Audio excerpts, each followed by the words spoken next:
अगर आपका मन हर समय चिंता में रहता है या फिर उदास रहता है तो फिर ये सेशन आपके लिए है। या फिर आप एक ऐसे डॉक्टर हैं जो ऐसे पेशेंट्स का इलाज करते हैं जिनको बहुत ज़्यादा चिंता हो या उदासी हो, तो फिर ये सेशन आपके लिए तो है ही। इसे शुरू से अंत तक ध्यान से देखिए। नमस्कार फ्रेंड्स, मैं हूं डॉक्टर वशिष्ठ, आयुर्वेद कंसल्टेंट। और जैसे कि मैंने शुरू में कहा, इस सेशन में हम लोग बात करने जा रहे हैं मन की दो बीमारियों के बारे में। एक बीमारी है चिंता और दूसरी है उदासी। इनको ज़रा बहुत ही सादे शब्दों में, सिंपल वर्ड्स में समझने का प्रयास करते हैं कि ये दो बीमारियां होती क्या हैं। पहली बात तो यह है कि आप में से बहुत सारे लोगों को ऐसा लग सकता है कि चिंता तो एक आम बात है, आजकल हर कोई स्ट्रेस में रहता है, तो ये कहाँ से बीमारी हो गई। तो इसमें पहले आपको अंतर करना पड़ेगा। और वैसे ही हर आदमी कभी ना कभी उदास तो होता ही है, तो ये उदासी कहाँ से बीमारी हो गई। तो फिर आपको उदासी आमतौर पर जो होती है या फिर उदासी जो बीमारी है, इन दोनों में फ़र्क समझना पड़ेगा। ठीक है, पहले बात करते हैं चिंता की। अगर कोई भी काम, थोड़ा कोई चुनौती हमारे सामने आती है, कोई मुश्किल पेश आती है, तो ऑब्वियसली हमारे मन में तनाव होता है, स्ट्रेस होती है, और होनी भी चाहिए, क्योंकि बिना तनाव के बहुत सारे काम होते भी नहीं। लेकिन अगर किसी को ऐसा हो कि कोई भी काम हो या ना हो, हर समय चिंता सताए जाए, हर समय मन में नकारात्मक विचार है, नेगेटिव सोच है, या कुछ ना कुछ खराब हो जाएगा, हर चीज़ में चिंता, हर चीज़ में नेगेटिव थिंकिंग अगर होने लगती है, आपको हो रही है या आपके घर में किसी को है या आपके फ्रेंड सर्कल में है, तो समझ जाइए कि इस पेशेंट की जो चिंता है वो नॉर्मल चिंता नहीं है, मेंटल स्ट्रेस नहीं है, वो बढ़कर एक बीमारी हो गई है, जिसे मेडिकल लैंग्वेज में बोलते हैं एंग्जाइटी या फिर एंग्जाइटी न्यूरोसिस, और आयुर्वेद में उसे बोलते हैं चिंता या फिर मनोद्वेग। ठीक है, और इसके साथ ही मैं दूसरी बीमारी के बारे में भी बात करता हूँ। तो उदासी तो आमतौर पर हो जाती है, हम कई बार उदास हो जाते हैं, छोटी छोटी बातों पे उदास हो जाते हैं, किसी का बिहेवियर अच्छा नहीं लगता, कभी कहीं कुछ छोटा कहीं विफलता मिल जाती है तो उदास तो हो जाते हैं, लेकिन उसे बीमारी नहीं कहते। बीमारी उदासी कब होती है? जब मन एकदम मायूस हो जाए, उदास हो जाए, निराश हो जाए और लगे कि अब कुछ नहीं हो सकता है, भूख भी ठीक से ना लगे या कभी कभी बहुत ज़्यादा लगे, नींद ठीक से ना आए, हर समय थकावट बनी रहे, तो और नेगेटिव सोच रहे कि अब कुछ नहीं हो जाएगा, ज़िंदगी बेकार है, दुनिया बेकार है, इससे अच्छा है कि जीवन ही समाप्त हो जाए, इस तरह के जब विचार आते हैं तो उसे कहते हैं उदासी, और मेडिकल लैंग्वेज में इसे कहते हैं डिप्रेशन या मेंटल डिप्रेशन। आयुर्वेद में इसे कहते हैं मनोअवसाद। ओके, अब आप पूछेंगे कि नॉर्मल होने वाली चिंता और एंग्जाइटी में क्या फ़र्क है, या आमतौर पर जो उदासी होती है उसमें और फिर डिप्रेशन में क्या फ़र्क है? फ़र्क है, और बहुत ज़्यादा फ़र्क है। क्या फ़र्क है? मान लीजिए छोटी मोटी चीज़ों की हमें चिंता होती है, तो हमारे जो ब्रेन है ना, हमारा ब्रेन है ना, दिमाग, मस्तिष्क, इसमें कुछ रसायन होते हैं, केमिकल्स होते हैं, उनको कहते हैं न्यूरोट्रांसमीटर्स। जैसे डोपामाइन है, या फिर सेरोटोनिन है, या फिर नॉरएपिनेफ्रिन है, गाबा है, इस तरह की चीज़ें होती हैं। ये ऊपर नीचे होते रहते हैं। छोटी मोटी चिंता हुई तो क्या होगा कि चिंता में क्या होता है कि आदमी को टेंशन हो जाती है, तो क्या होगा कि डोपामाइन थोड़ी कम हो जाएगी, लेकिन नॉरएपिनेफ्रिन बढ़ जाती है। आपको ज़्यादा गहराई में जाने की ज़रूरत नहीं है, ऐसे बता रहा हूँ कि चेंजेस होती हैं, छोटी मोटी होती रहती हैं। लेकिन अगर किसी को लगातार चिंता है और वो धीरे धीरे उस हद तक पहुंच गई है कि वो व्यक्ति चाहकर भी, जो एक थॉट प्रोसेस होता है ना, एक सर्कल होता है, साइकिल होता है, उसमें से घूम फिर के वही बात आती है। तो इसका मतलब दिमाग के सेल्स, दिमाग सारी बॉडी सेल्स से बनी है, दिमाग में भी सेल्स हैं, जैसे अंगूर का गुच्छा होता है उसमें अंगूर होते हैं, ऐसे ही पूरी बॉडी में सेल्स होते हैं, दिमाग में भी होते हैं। दिमाग के सेल्स कुछ चीज़ों को ठीक से नहीं बना पा रहे और कुछ चीज़ों को ज़्यादा बनाते हैं। तो चिंता में क्या होगा, जैसे मैंने बोला, डोपामाइन कम हो जाएगी, सेरोटोनिन कम हो जाएगी, नॉरएपिनेफ्रिन बढ़ जाती है, गाबा कम हो जाता है। ये सब डॉक्टर्स के लिए ज़्यादा है। तो अब दूसरी तरफ हम उदासी की बात करेंगे, डिप्रेशन की बात करेंगे। उसमें क्या होता है, उसमें ये सारे कम हो जाते हैं, डोपामाइन भी कम हो जाती है, सेरोटोनिन भी कम होती है, गाबा भी कम हो जाता है, नॉरएपिनेफ्रिन भी। आदमी निढाल होके पड़ जाता है कि कुछ नहीं हो सकता, बस दुनिया ख़त्म, जिंदगी ख़त्म, सब ख़त्म। ऐसे किसी से मिलना जुलना नहीं, बातचीत नहीं करनी, फेस नहीं कर पाना, अंदर एक डर बैठा रहना, और ये सारा जो है ना, ये सारी ब्रेन के सेल्स में चेंजेस आ रही होती हैं फ्रेंड्स। इसको हल्के में मत लीजिए। और किसी को टेंशन है, डॉक्टर साहब को मैं कह रहा हूँ, अगर एंग्जाइटी है या डिप्रेशन है तो ये मत सोचिए कि ये फंक्शनल प्रॉब्लम्स हैं। फंक्शनल क्या होती है, जहाँ दिमाग के सेल्स में कोई चेंज नहीं आया, ऐसा नहीं होता, दिमाग के सेल्स में चेंजेस आ जाती हैं। तो जब आप ट्रीटमेंट करेंगे तो फिर ट्रीटमेंट आपको वैसे ही प्लान करना पड़ेगा। ये मेरी बात को समझिएगा, मैं आगे जाके बताने वाला हूँ कि सिर्फ ऐसा नहीं है नींद नहीं आ रही है, आपने नींद की दवाई दे दी और पेशेंट सो गया और आपने सब कर लिया, ऐसा नहीं होता। आपने दिमाग के सेल्स को स्ट्रांग बनाना पड़ेगा।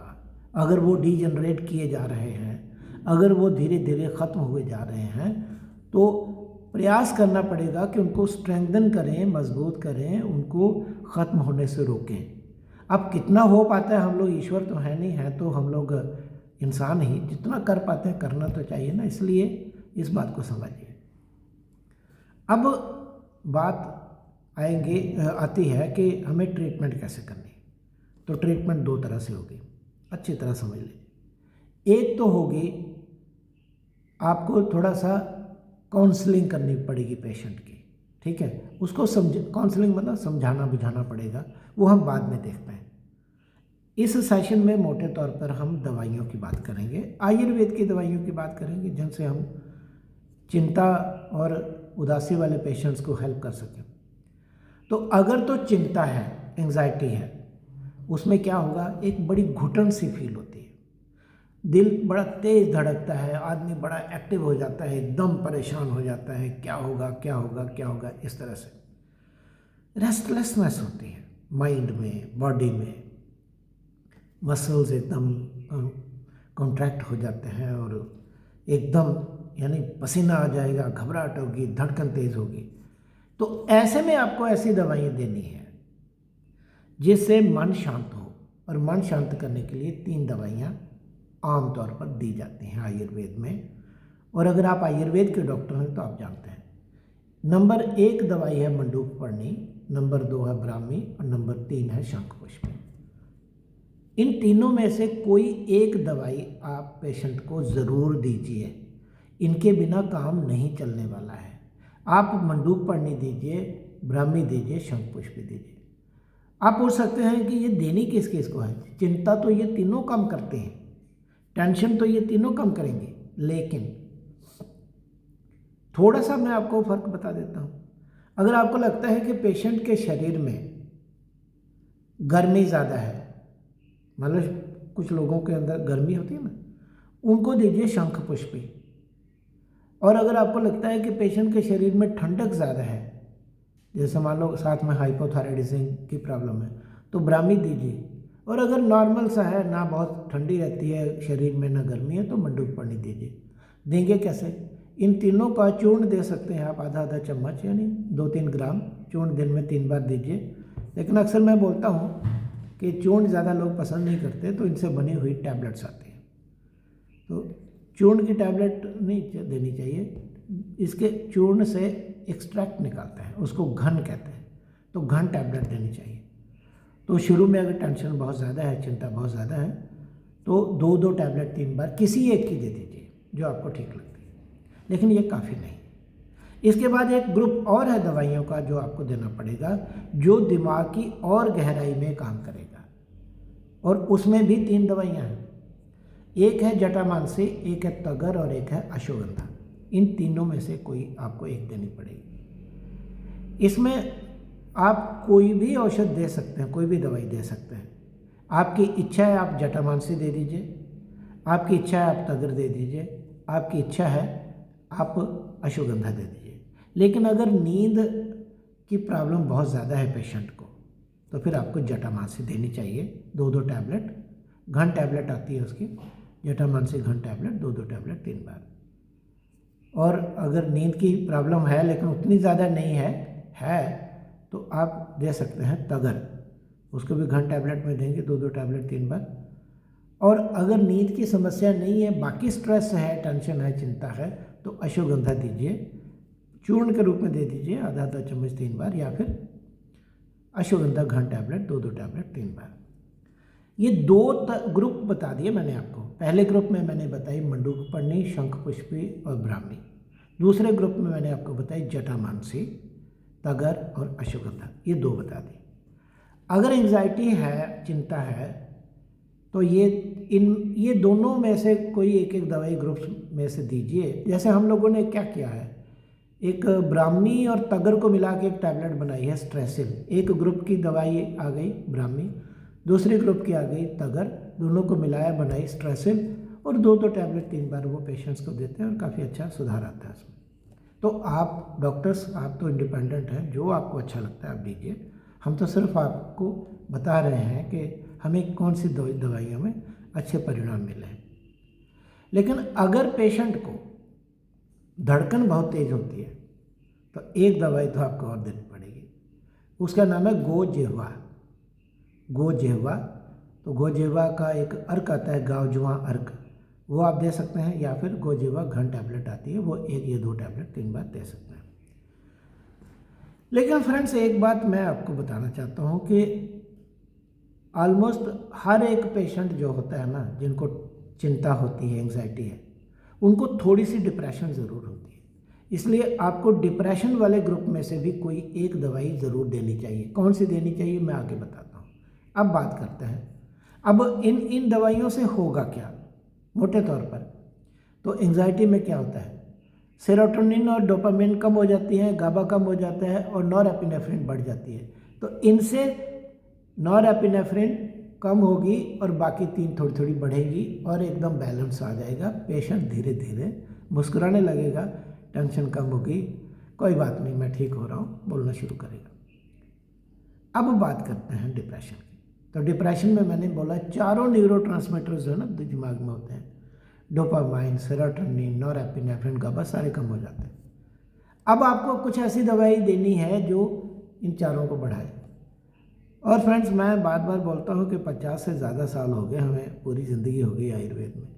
और अगर आज आप मुझे पूछें कि डिप्रेशन के इलाज के लिए हमें कौन सी दवाई सबसे अच्छी लगी, तो मैं एक ही दवाई का नाम लेता हूँ जो आप में से काफ़ी लोगों को याद हो गई। उसका नाम है ज्योतिष्मति।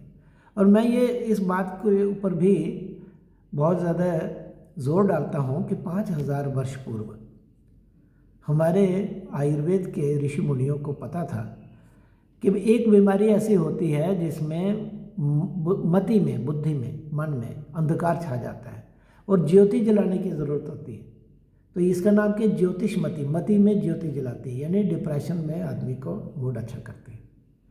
तो ज्योतिष्मति आपको देनी है। कैसे देंगे ज्योतिष्मति? आप देंगे या तो आप दीजिए तेल के रूप में या दीजिए घन टैबलेट के रूप में। लेकिन शुरुआत में हम लोग घन टैबलेट देते हैं, 2-2 टैबलेट 3 बार।